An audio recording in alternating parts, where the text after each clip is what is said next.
Hello student. आज हमारा जो नेक्स्ट टॉपिक है वो है यूनियन एंड इट्स टेरिटरीज़। ठीक है। हमने अभी तक क्या कंप्लीट किया है अपना जो जो टॉपिक कंप्लीट किए हैं वो आप अगर सीरीज़ में देख रहे होंगे तो आप समझ रहे होंगे कि कैसे कैसे चीज़ें आगे चल रही हैं। लास्ट टॉपिक जो हमारा था वो प्रीएम्बल कंप्लीट हुआ था। अब हमारा जो नेक्स्ट टॉपिक है वो है यूनियन एंड इट्स टेरिटरीज़। अब हम बात करेंगे इंडिया के बारे में कि इंडिया एक यूनियन क्या है और उसकी टेरिटरीज़ के बारे में बात करेंगे, कैसे स्टेट बने, ये सारी चीज़ें इसके अंदर आएंगी। ठीक है। तो सबसे पहले हमारी जो चीज़ चलती है वो हम बात करते हैं आर्टिकल 1 to 4। जो आर्टिकल 1 to 4 है वो किसके अंदर आते हैं? Part 1 of the constitution. अब हमने जो अपने कॉन्स्टिट्यूशन को रखा है वो पार्टों में रखा था। ठीक है। Part 1, part second, part 3, part 4 करके हमने चीज़ें रखे हैं और हमने उसी हिसाब से उन चीज़ों को डिस्क्राइब किया है। सबसे पहले देखो, किसी भी चीज़ को डिस्क्राइब करने के लिए हम क्या करेंगे, उसका नाम डिस्क्राइब करेंगे कि वो है क्या चीज़ ना। जैसे किसी भी चीज़ को पहले नाम दिया जाता है, वैसे ही हमारे जो कॉन्स्टिट्यूशन मेकर्स थे उन्होंने क्या किया, पार्ट 1 बनाया। पार्ट 1 में आर्टिकल 1 to 4 को डिस्क्राइब किया है। अब आर्टिकल 1 क्या है, 2 क्या है, 3 क्या है, 4 क्या है, वो मैं आपको अभी बताऊंगा।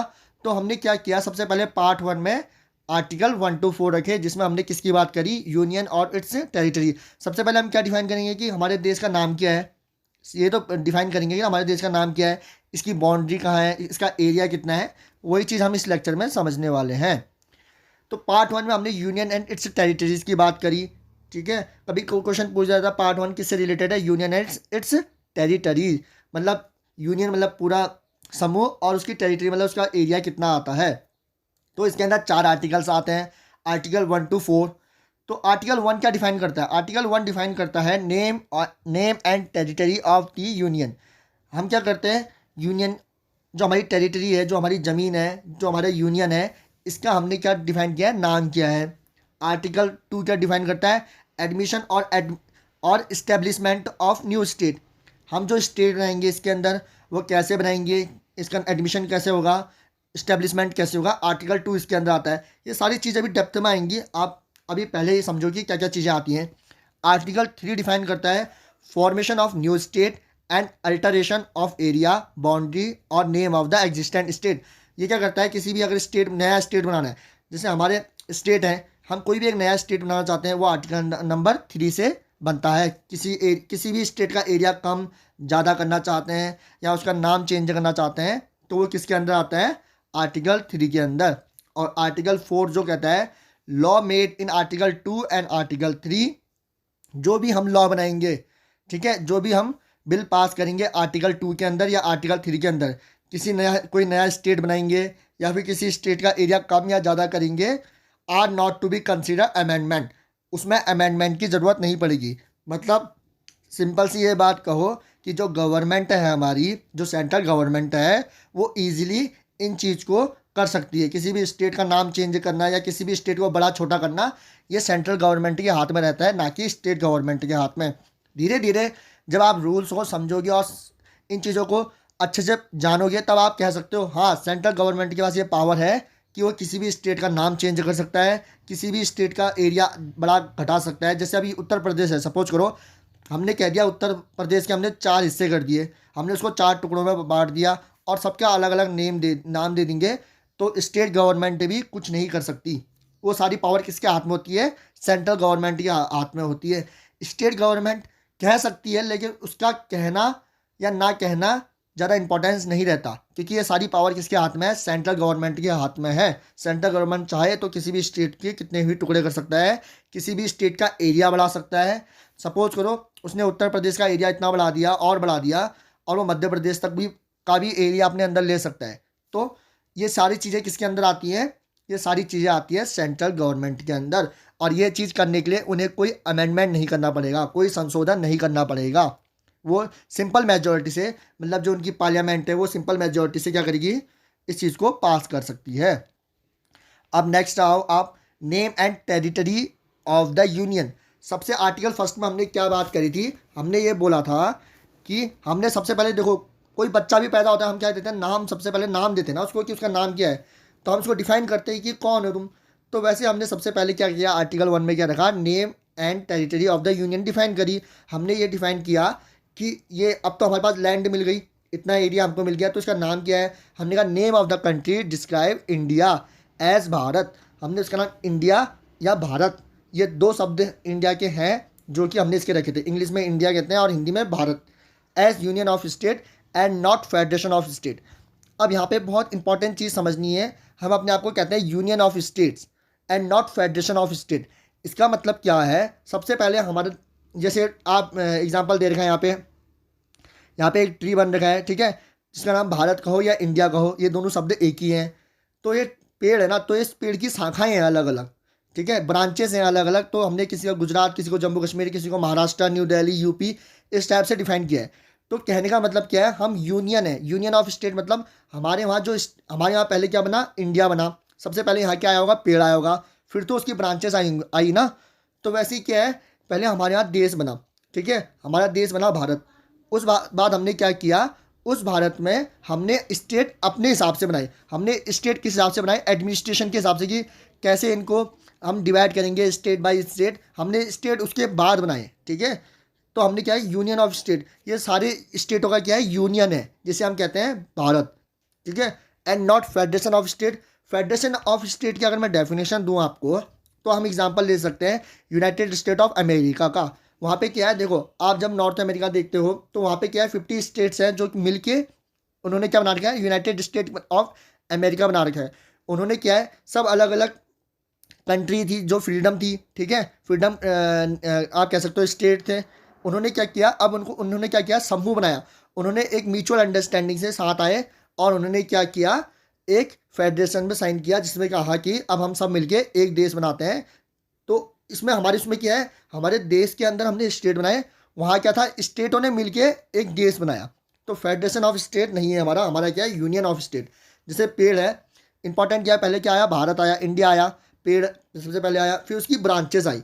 वो हमने ब्रांचेस अपने हिसाब से डिसाइड कर रखी हैं, ठीक है, ना कि ऐसा तो नहीं हुआ होगा कि पहले ब्रांचेस आई फिर पेड़ आया। तो यूनियन ऑफ स्टेट कहने का मतलब ये है कि हमारे जो स्टेट हैं वो किसके पार्ट हैं? वो हमारे देश के पार्ट हैं। और वहाँ क्या था यूएसए में, कि पहले स्टेट थे, स्टेट इंडिपेंडेंट थे, फिर वो आए, फिर उन्होंने क्या किया? एक एग्रीमेंट किया, जिसके तहत उन्होंने एक यूनाइटेड स्टेट ऑफ अमेरिका बनाया। तो सबसे पहला आर्टिकल क्या डिफाइन करता है? कि हमारे देश का नाम क्या है, जिसको हम भारत कह सकते हैं और इंडिया कह सकते हैं। पॉइंट नंबर 2 देखो, list of state and union territory mention in schedule 1। अब शेड्यूल 1 क्या है? मैंने आपको बताया था शेड्यूल्स आए थे हमारे, ठीक है। अभी जो शेड्यूल हमारे पास करेंटली है वो है 12 शेड्यूल। तो ये शेड्यूल्स क्या है? ये आपके आगे आएंगे। आप अभी इतना समझो कि अब देखो, बाहर हमारे पास शेड्यूल है, तो सबसे पहले शेड्यूल में हम क्या लिखेंगे? स्टेट कौन से हैं और उसकी यूनियन टेरिटरीज कौन सी हैं, उस चीज़ के बारे में हमने मेंशन किया है। कि जैसे सपोज करो कोई स्टेट है, उसकी जुरिडिक्शन कहाँ तक आएगी, उसका एरिया कहाँ तक आएगा, ये चीज़ें हमने डिफाइन की है किसमें? शेड्यूल 1 में। तो याद रखना कि कोई स्टेट है, जैसे अब ऐसा तो नहीं है कि उत्तराखंड वाला उत्तर प्रदेश का एरिया में कुछ चीज़ सॉल्व करे। उसका खुद का एक एरिया है ना उत्तराखंड का, महाराष्ट्र का खुद का एक एरिया है, तमिलनाडु का खुद का एक एरिया है। किसका कितना एरिया है उससे रिलेटेड ही वहाँ पे वो जुरिडिक्शन करेगा, मतलब वहाँ पे क्या लेगा? निर्णय लेगा, ठीक है। ऐसा तो नहीं कि मैंने कह दिया आज मैंने योजना स्टार्ट कर दी और मैं कह रहा हूँ मध्य प्रदेश में भी लागू करो और मैं बैठा हूँ राजस्थान में, तो नहीं होगा ना। राजस्थान का एरिया में जो रूल होंगे वो राजस्थान के ही एरिया में चलेंगे, आप ऐसे समझ सकते हो। तो इसमें शेड्यूल 1 में क्या किया है? स्टेट और यूनियन टेरिटरीज को, उनके एरिया को डिफाइन किया गया है। अब आप जैसे एक टाइप से ऐसे भी समझ सकते हैं कि उनके सारे नाम लिखे गए हैं, कितने स्टेट हैं, कितने यूनियन टेरिटरीज हैं। अभी जो करेंटली है आज की डेट में हमारे पास 28 स्टेट हैं और 8 यूनियन टेरिटरीज हैं, ठीक है। क्योंकि क्या हुआ था, जम्मू और कश्मीर को हमने क्या करा? यूनियन टेरिटरीज बना दिया। जम्मू एंड कश्मीर को हमने क्या कर दिया? 2 भागों में तोड़ दिया था। पहले हमारे पास 29 स्टेट थे, फिर हमने क्या, जम्मू और कश्मीर को हमने क्या करा? हमने तोड़ के उसको क्या कर दिया? यूनियन टेरिटरीज में डिफाइन कर दिया। तो उससे क्या हो गया? हमारे पास 29 से 28 स्टेट हो गए। और यूनियन टेरिटरीज की अगर हम बात करते हैं, पहले हमारे पास 7 यूनियन टेरिटरीज थे। अब जम्मू कश्मीर को हमने किस में भाग कैसे किया? एक जम्मू कश्मीर हमने एक यूनियन टेरिटरी बनाई और लेह हमने दूसरी यूनियन टेरिटरी बनाई। तो होना तो 9 चाहिए था, लेकिन क्या हुआ? 9 तो हुए। फिर हमने क्या किया? जो दमन एंड दीव है और दादरा एंड नगर हवेली है, उनको हमने सबमर्ज करके क्या कर दिया? एक यूनियन टेरिटरीज बना दी, जिससे कि हमारे पास कितने यूनियन टेरिटरीज हो गई? 8 यूनियन टेरिटरीज हो गई। तो हमारे पास 28 स्टेट एंड 8 यूनियन टेरिटरीज हैं। इस चीज़ को नोट कर लेना। अब जो थर्ड पॉइंट है वो कहता है territory of India to be comprise of the following. जो टेरिटरी ऑफ इंडियाज़ है, ठीक है, वो क्या क्या कंबाइन करती है, क्या क्या जो अगर हम अपने देश की टेरिटरी की बात करें तो उसके अंदर क्या क्या आता है। एक तो स्टेट आएंगे, एक तो यूनियन टेरिटरीज आएंगी, ठीक है, और तीसरा क्या आएगा आपका टेरिटरीज विच में बी एक्वायर इन फ्यूचर। कोई भी ऐसी ज़मीन, कोई भी ऐसा एरिया जो कि हम फ्यूचर में लें। सपोज करो हमने पाकिस्तान को पूरा अपने अंदर ले लिया, तो वो चीज़ भी क्या आएगी, इंडिया की टेरिटरी में आ जाएगी, ठीक है। इसके बहुत से एग्जांपल है, अभी हम देखेंगे कैसे हमने गोवा लिया था, कैसे हमने सिक्किम लिया था, फिर उसको अपना ही भाग बना लिया था। तो इतना सबको समझ में आ गया कि टेरिटरी जब हम बोलते हैं तो उसके अंदर तीन चीज़ें आती हैं। एक तो स्टेट, राज्य की बात कर ली, यूनियन टेरिटरीज हमने केंद्र शासित राज्य की बात कर ली, और ऐसा कोई भी एरिया जिसको हम क्या करेंगे फ्यूचर में एक्वायर कर लेंगे, किसी को हम जीत लेंगे, वो चीज़ भी क्या आएगी, टेरिटरी में आ जाएगी, वो भी क्या हो जाएगी, इंडिया की टेरिटरी के अंदर आ जाएगी। अब आर्टिकल 2 समझो आप। आर्टिकल 2 कहता है एडमिशन और इस्टेब्लिशमेंट ऑफ न्यू स्टेट। हमने आर्टिकल 2 को ऐसे डिफाइन किया है कि अब हमारे पास क्या है, ये पावर, हम आर्टिकल 2 से अपने आप को पावर देते हैं, सरकार को पावर देते हैं कि सरकार क्या कर सकती है, सिंपल मेजॉरिटी से कोई भी नया स्टेट बना सकती है, ठीक है, और इस चीज़ को क्या कर सकती है, उसके एडमिशन दे सकती है। अब देखो पॉइंट नंबर पढ़ते रहो, आप समझोगे। Parliament by simple majority by law can admit और इस्टेब्लिश न्यू स्टेट। वो नया स्टेट बना सकती है। So it can add state which are not part of union of India. और वो क्या कर सकती है, ऐसे स्टेट को भी ऐड कर सकती है जो यूनियन का पार्ट नहीं था। जैसे हमने यहाँ पे एग्जांपल देखा है, आपने डायग्राम से समझो। सिक्किम हमारे पास, हमारा इंडिया का पार्ट पहले से नहीं था। जब हम आज़ाद हुए थे तब सिक्किम हमारे अंदर नहीं था। तो सिक्किम हमारे अंदर कब आया, 1975 में आया था, ठीक है। तो इस चीज़ को याद रखना। तो इसमें यह कहा है कि सिंपल मेजॉरिटी क्या होती है। सिंपल मेजॉरिटी ये होती है, जैसे सदन में लोग बैठे होंगे ना, जैसे हमारी लोकसभा में लोग बैठे होंगे, तो सिंपल मेजॉरिटी मतलब जितने लोग भी प्रेजेंट होंगे उनमें से अगर 50+ हमको क्या मिल जाते हैं, वोट मिल जाते हैं, तो हम क्या होगा, वो चीज़ बिल पास हो जाएगा, ठीक है। उसके लिए क्या होता है, जितने भी लोग सदन में आए होंगे 50+ अगर हमको वोट मिल गए, 50+% अगर हमको वोट मिल गया, तो वो चीज़ क्या हो जाएगी, सिंपल मेजॉरिटी से पास हो जाती है। तो यहाँ पे उसी में सिंपल मेजॉरिटी से पास करके हम कोई भी चीज़ लॉ लागू कर सकते हैं। आर्टिकल 2 सेकंड पॉइंट देखो। Article 2 talks about integration of foreign state और acquire foreign land in India. हम क्या कर सकते हैं, इंटीग्रेशन कर सकते हैं। जो भी फॉरेन लैंड है उसको क्या कर सकते हैं, हम अपनी लैंड के साथ जोड़ सकते हैं आर्टिकल 2 के अंदर। मैंने जैसे आपको सिक्किम का एग्जाम्पल बताया। अब देखो फॉर एग्जाम्पल मई 1976 में क्या होता, 75 में क्या होता है, Sikkim was added to Indian union territory by the 36 amendment act.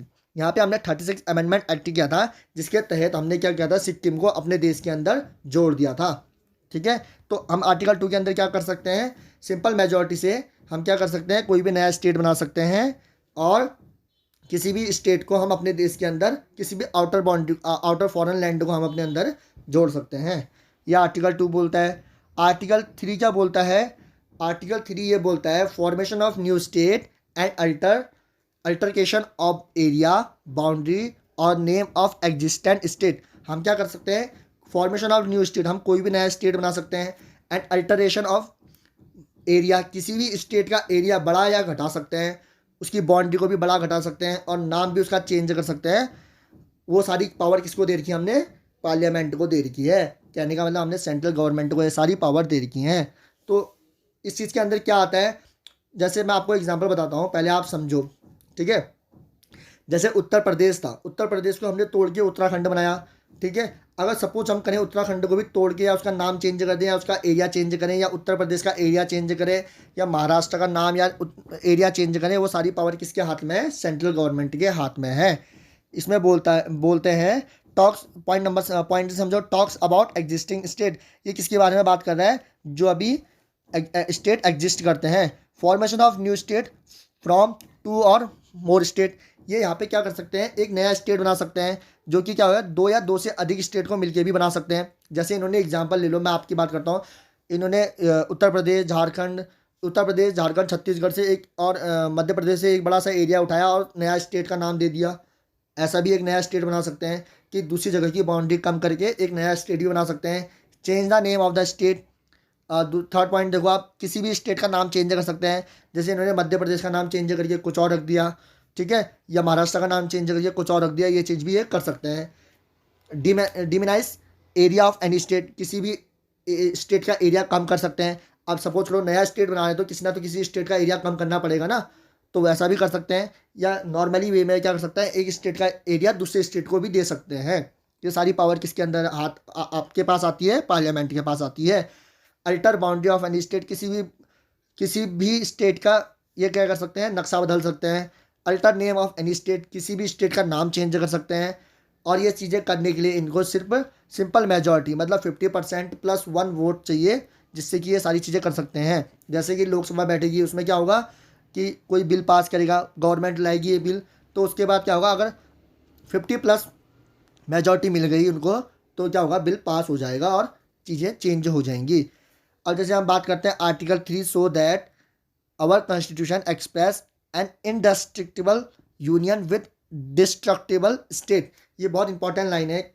Article 3 क्या कहता है कि हमारे कॉन्स्टिट्यूशन को कैसे एक्सप्रेस कर रहा है, हम क्या है, इनडिस्ट्रक्टिबल यूनियन है, मतलब हम क्या है, हमारा यूनियन ऐसा है कि हम टूट नहीं सकते। अब ऐसा ऐसा तो नहीं है ना कि कोई स्टेट कहे, जैसे आसाम ने कह दिया कि मैं तो दूसरा देश बना रहा हूँ, मैं इंडिया से नाता तोड़ रहा हूँ, मैं इंडिया से बाहर निकल रहा हूँ। ऐसा नहीं हो सकता, ठीक है। तभी इसको क्या कहा गया है, इनडिस्ट्रक्टिबल यूनियन।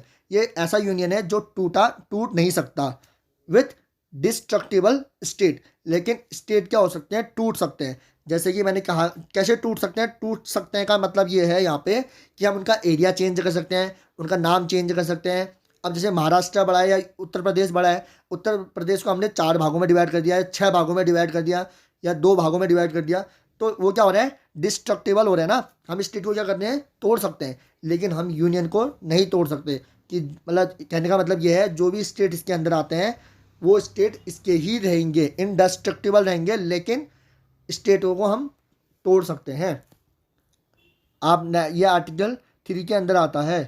आर्टिकल 3 के अंदर एक और चीज़ आती है, आप इसको समझना कि कैसे चीज़ें काम करती हैं, क्योंकि यहाँ पे अब वाला पॉइंट समझना, ठीक है। आर्टिकल 3 क्या कहता है, अब यहाँ पे सपोज करो उत्तर प्रदेश का एग्जांपल दे रखा है। यहाँ पे उत्तर प्रदेश एक स्टेट था जिसमें क्या था, उत्तराखंड, आज की डेट का जो उत्तराखंड है और उत्तर प्रदेश, अब उत्तरांचल कहते थे पहले उसको उस समय, तो वो क्या था, मिक्सअप थे। तो यहाँ पे क्या किया गया था, डिमांड काफ़ी आ रही थी कि हिली एरिया को प्लेन्स एरिया से क्या करो, अलग करो। तो ये डिमांड कहीं ना कहीं मैटर करती है, क्योंकि इसी बेस पे क्या करती है, गवर्नमेंट डिसीजन लेती है। इसका मतलब ये नहीं कि गवर्नमेंट अपने मन से डिसीजन ले रही है, सेंट्रल गवर्नमेंट, ठीक है। लेकिन अगर सपोज करो ये डिमांड नहीं भी है, तब भी सेंट्रल गवर्नमेंट क्या करती है, सबसे पहले क्या करेगी, वो रिजोल्यूशन क्या करेगी, उत्तर प्रदेश को हमने यूपी और उत्तरांचल में डिवाइड करना है, सेंट्रल गवर्नमेंट ने सोचा, वो क्या करेगी, प्रेसिडेंट को रिकमेंडेशन करेगी कि हम ऐसा करना चाह रहे हैं। प्रेसिडेंट क्या करेगा, सेंट्रल गवर्नमेंट को आदेश देगा, उनकी क्या करेगा, मंजूरी देगा इस चीज़ को करने की, ठीक है। और वैसे भी प्रेसिडेंट कभी मना नहीं करता है सेंट्रल गवर्नमेंट को। तो सेंट्रल गवर्नमेंट जनरली जो सीन देखा जाता है, तो प्रेसिडेंट क्या लेता है, सबसे पहले क्या करना पड़ता है कि हमने प्रेसिडेंसी क्या लेनी पड़ती है, क्लियर रिकमेंडेशन लेनी पड़ती है, कि उसकी सहमति हमने पहले लेनी पड़ती है, ठीक है। फिर प्रेसिडेंट करता क्या है, आप देखो यहाँ पे प्रेसिडेंट रिकमेंडेशन करी, प्रेसिडेंट के पास गया। अब प्रेसिडेंट क्या करता है, इस चीज़ को कहाँ भेजता है, एक तो पार्लियामेंट में भेजता है और एक कहाँ भेजता है, एसएलए मतलब स्टेट लेजिस्लेटिव असेंबली में। जैसे सपोज करो उत्तर प्रदेश की बात हो रही है, तो वहाँ कहाँ पे भेजेगा, वो स्टेट लेजिस्लेटिव असेंबली में, उनकी लोकसभा में भेजेगा, ठीक है, उनकी लोकसभा में भेजेगा। और उनसे कहा जाएगा कि आपके पास कुछ टाइम है, इस टाइम के अंदर अपना जवाब दीजिए कि आप इस चीज़ को फेवर करते हैं कि अपोज करते हैं। इस टाइप से उससे क्या मांगेगा, उनकी राय मांगेगा। लेकिन एक बात इंपॉर्टेंट याद रखना, यहाँ पे स्टेट की राय सेंट्रल के लिए या प्रेसिडेंट के लिए बाउंड नहीं होती है। सेंट्रल जो स्टेट कहेगा वो पार्लियामेंट, सेंट्रल या पार्लियामेंट आप जिसे कह सकते हो, पार्लियामेंट या प्रेसिडेंट को मजबूर नहीं कर सकता। वो सिर्फ अपनी राय रखेगा, लेकिन उसकी राय का कोई मतलब नहीं होता है। तो लेकिन काम जो करता है वो कौन करता है, सेंट्रल गवर्नमेंट ही करती है। वो तो खाली एक फॉर्मेलिटी के लिए क्या करते हैं, स्टेट गवर्नमेंट से पूछते हैं, ठीक है। State views not mandatory to accept, state का जो भी व्यू होगा वो मैंडेटरी नहीं होता है किसके लिए, पार्लियामेंट के लिए या प्रेसिडेंट के लिए, कि वो चीज़ हो, ठीक है। उसके बाद क्या होता है, जैसे यहाँ पे देखो आपको एरो से दिखाया कि प्रेसिडेंट को इन्होंने कुछ व्यू दिए अपने, वो प्रेसिडेंट के लिए कोई मायने नहीं रखते, ठीक है। चाहे तो वो उनको रिकमेंडेड कर सकते हैं, लेकिन उनके लिए कोई ज़बरदस्ती नहीं है कि उनको मानेंगे ही मानेंगे। इसका जो रियल डिसीजन कौन लेता है, पार्लियामेंट लेती है। पार्लियामेंट में क्या है, लोकसभा है और राज्यसभा है, दोनों क्या है सिंपल मेजोरिटी से इस बिल को पास करेंगे, पास विथ सिंपल मेजोरिटी। इसका मतलब यह है कि 50% प्लस 1, 50+1% अगर वोटिंग हो जाएगी तो वो चीज़ें पास मानी जाएंगी। तो किसी भी स्टेट, अगर सेंट्रल गवर्नमेंट चाह रही है किसी भी स्टेट को डिवाइड करना तो वो इजीली कर सकती है, इसमें स्टेट गवर्नमेंट भी कुछ नहीं कर सकती। तो क्या होगा, जब जैसे उत्तर प्रदेश की बात है तो उन्होंने डिसाइड किया कि उत्तरांचल और उत्तर प्रदेश को हम अलग बना देते हैं, उत्तर प्रदेश से हम उत्तरांचल को निकाल देते हैं। तो हुआ क्या, सिंपल मेजोरिटी से पास, विथ सिंपल मेजोरिटी से हुआ, और इससे क्या होगा, तो ये सारी चीज़ें क्या हो जाएंगी, पास हो जाएंगी। अब जो स्टेट गवर्नमेंट चाहे वो टाइम पे अपना व्यू दे या ना दे, तब भी क्या होगा, ये चीज़ें उनकी नहीं मान्य होगी। जैसे यहाँ पे देखो स्पीकर के द्वारा लिखा दिया जा रहा है, अब दिखा रहे हो आई एम सॉरी, ये बता रही है कि अब तुम लेट हो चुके हो। लेकिन असली में क्या है, जो भी काम है वो किसके अंदर आता है, पावर सारी इस पार्लियामेंट के अंदर आती है। जो सेंट्रल गवर्नमेंट का आप कह सकते हो पार्लियामेंट के अंदर आती है, लोकसभा और राज्यसभा ये डिसाइड करते हैं कि किसी स्टेट को हम कैसे बाइफर्केट, हम कैसे इस चीज़ को उसको बाइफर्केट करें, और कैसे मतलब बाइफर्केट मतलब होता है आप कैसे इसको दो भागों में डिवाइड करें, वो सारा किसके अंदर होता है, पार्लियामेंट के हाथ के अंदर होता है। आप नेक्स्ट पॉइंट देखो, अब यहाँ पे देखो, आप यहाँ पे समझना, अब यहाँ पे देखो जो फर्स्ट में जब डिवाइड हुआ था तो उत्तरांचल नाम पड़ा था, उत्तर प्रदेश से जब चेंज हुआ था उत्तरांचल पड़ा था। फिर बाद में क्या हुआ, वही चीज़ हुई, रेजुलेशन आया सेंट्रल गवर्नमेंट ने, फिर लाई रेजुलेशन कि उत्तरांचल का नाम हम चेंज करके उत्तराखंड रख देते हैं। तो उन्होंने क्या किया, प्रेसिडेंट को रिकमेंडेशन करी, किसने, सेंट्रल गवर्नमेंट ने, मतलब पार्लियामेंट ने क्या करी, रिकमेंडेशन करी। जब हम पार्लियामेंट की बात करते हैं तो यहाँ पे सेंट्रल गवर्नमेंट ही एक्टिव मोड में होती है, जो कि लोकसभा में एमपीज चुने गए होते हैं। तो वो क्या करते हैं, रिकमेंडेशन प्रिंसिपल प्रेसिडेंट को क्या करेंगे, रिकमेंडेशन करेंगे कि अब हम उत्तरांचल का नाम उत्तराखंड करना चाहते हैं। प्रेसिडेंट कह देगा ठीक है तुम करो, लेकिन वो क्या करेगा, 2 चिट्ठी लिखेगा और एक किसके पास भेज देगा, state legislative assembly. State legislative assembly मतलब वहाँ के स्टेट के सीएम को भेज देगा, ठीक है। उनके विधानसभा में एक चिट्ठी भेज देगा और कहा जाएगा टाइम पीरियड में बताओ कि आप इससे खुश हो या ना खुश हो, या कोई अपनी रिकमेंडेशन देना चाहते हो। तो वो क्या करेगा, अपना लिख के भेजेगा, किसको, प्रेसिडेंट को भेजेगा। लेकिन फिर दोबारा वही बात आएगी, state view not mandatory to accept. State ने जो व्यू दिया है वो ज़रूरी नहीं है कि प्रेसिडेंट या पार्लियामेंट उस चीज़ को माने, ठीक है। और पार्लियामेंट क्या करेगी, लोकसभा और राज्यसभा में क्या कहेगी, हम उत्तरांचल का नाम चेंज करके उत्तराखंड कर देते हैं। उसको भी क्या करना पड़ेगा, pass with simple majority. Simple majority से दोबारा वो बिल पास होगा और चीज़ क्या हो जाएगी, उत्तरांचल का नाम चेंज होकर क्या हो जाएगा, उत्तराखंड हो जाएगा। तो याद रखना ये सारा आर्टिकल 3 के अंदर आता है कि हमने किसी भी स्टेट की बाउंड्री को हम चेंज करना चाहे या उसका नाम चेंज करना चाहे। ये सारी चीज़ मैंने आपको कहाँ पे बताई है, इससे पहले वाले पॉइंट में सारी चीज़ें बताई है। तो ये सारी चीज़ें किसके अंदर आती हैं, सेंट्रल गवर्नमेंट के अंदर आती है, आप कहो पार्लियामेंट के अंदर आती है, ठीक है। पार्लियामेंट मतलब लोकसभा और राज्यसभा।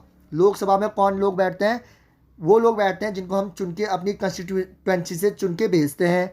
और राज्यसभा में कौन बैठते हैं, राज्यसभा में लोग ये भी इनडायरेक्टली इलेक्टेड होते हैं। ये हर स्टेट के रिप्रेजेंटेशन के हिसाब से राज्यसभा में सीटें बनती, राज्यसभा में हर स्टेट की सीटें बनती हैं, किसके बेसिस पे, उनके रिप्रेजेंटेशन के बेसिस पे, ठीक है।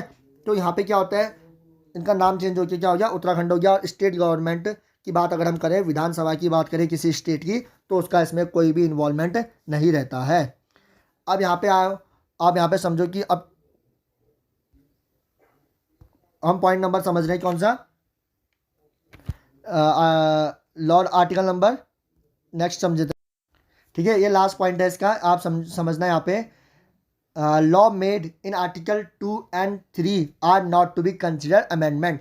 जो भी लॉ आर्टिकल 2 के अंदर या आर्टिकल 3 के अंदर बनेंगे उसमें आपको अमेंडमेंट करने की ज़रूरत नहीं पड़ेगी। आर्टिकल 2 मैंने आपको बताया था, यहाँ पे देखो, किसी भी एरिया का अगर स्टेट न्यू स्टेट अपने अंदर लेना है, या फिर किसी भी प्रेजेंट स्टेट का नाम चेंज करना है, एरिया चेंज करना है, या कुछ भी चेंज करना है, उस चीज़ के लिए हमने क्या करना पड़ेगा, कोई भी स्पेशल अमेंडमेंट नहीं होगा, नॉर्मल हो जाएगा। जैसे आर्टिकल 4 में लिखा है, law made in article 2 and 3 are not consider amendment, इसमें अमेंडमेंट करने की ज़रूरत आपको नहीं पड़ेगी। तो यहाँ पे आप देखो, law made in article 2 and 3 are not to be consider amendment.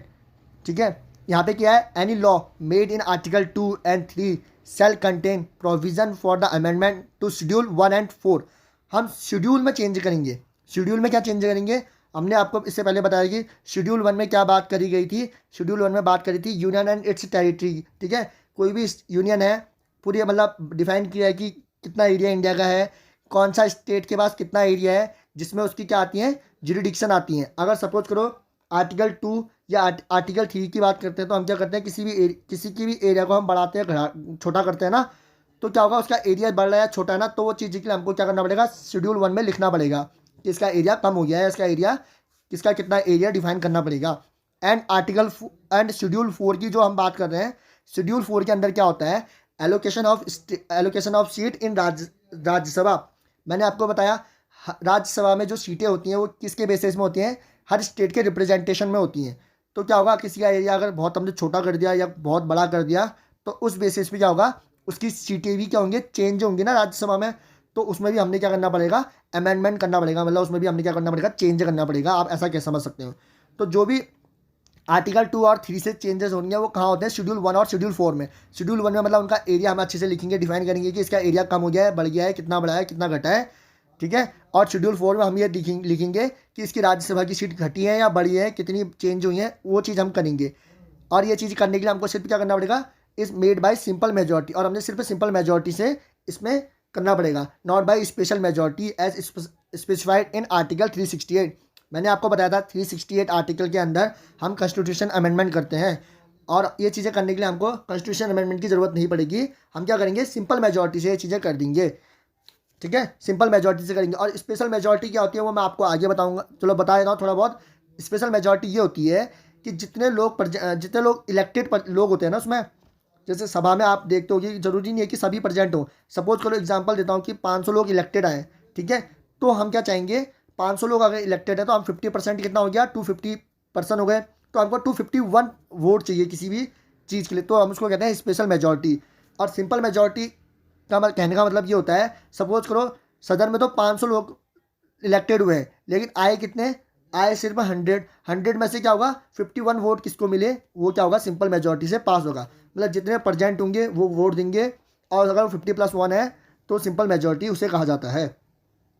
Provision क्या है, amendment for the first and fourth schedule.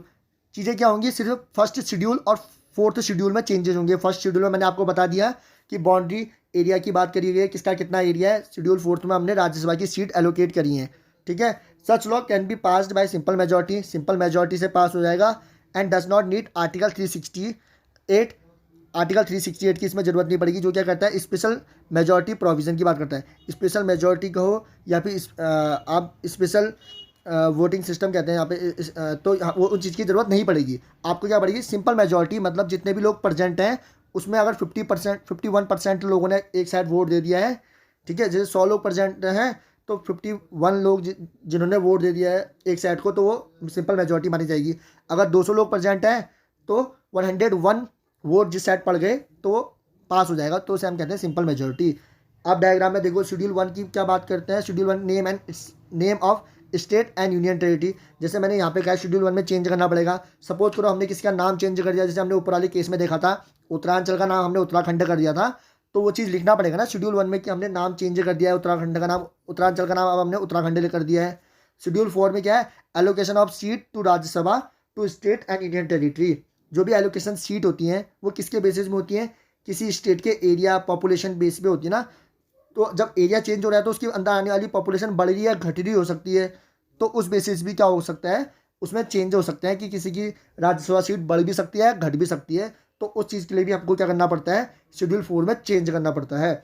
तो अभी के लिए इतना ही, नेक्स्ट टॉपिक हम कल स्टार्ट करेंगे, और अपनी प्रिपरेशन करते रहना। इस लेक्चर को आप दोबारा तिबारा देखते रहो, क्योंकि जितना रिवीजन होगा उतने अच्छे से आपको ये समझ में आएगा, और उतना ही बेटर आपके लिए रहेगा। तो वीडियो को ज़्यादा लंबी ना करते हुए आप अपनी तैयारी प्रॉपर वे में करते रहे, और सारे टॉपिक जो आपको मैं करा रहा हूँ उन टॉपिक को आप देख तो रहे, पढ़ तो रहे, साथ में हो सके तो इनके नोट्स बनाएं, जो कि एक सिंपल नोट्स होते हैं अपने, जिससे क्या होता है आपको समझने में टफनेस नहीं होती है। ठीक है, कि चीज़ें हो क्या रही हैं, और चीज़ें चल कैसी रही हैं, इन चीज़ों के बारे में। आर्टिकल 1 to 4 हमने डिस्कस कर लिए हैं। आगे आगे धीरे धीरे हमारे आर्टिकल बढ़ते रहेंगे। फिर इसके बाद फंडामेंटल राइट्स भी आते हैं, फंडामेंटल ड्यूटीज़ भी आते हैं। तो प्रॉपर इन सेक्शन को अच्छे से समझते रहना, और जो भी चीज़ मैं आपको बताना उनको अच्छे से नोट करते रहना, और अपना ध्यान रखना और प्रिपरेशन सही से करना। Okay, thank you.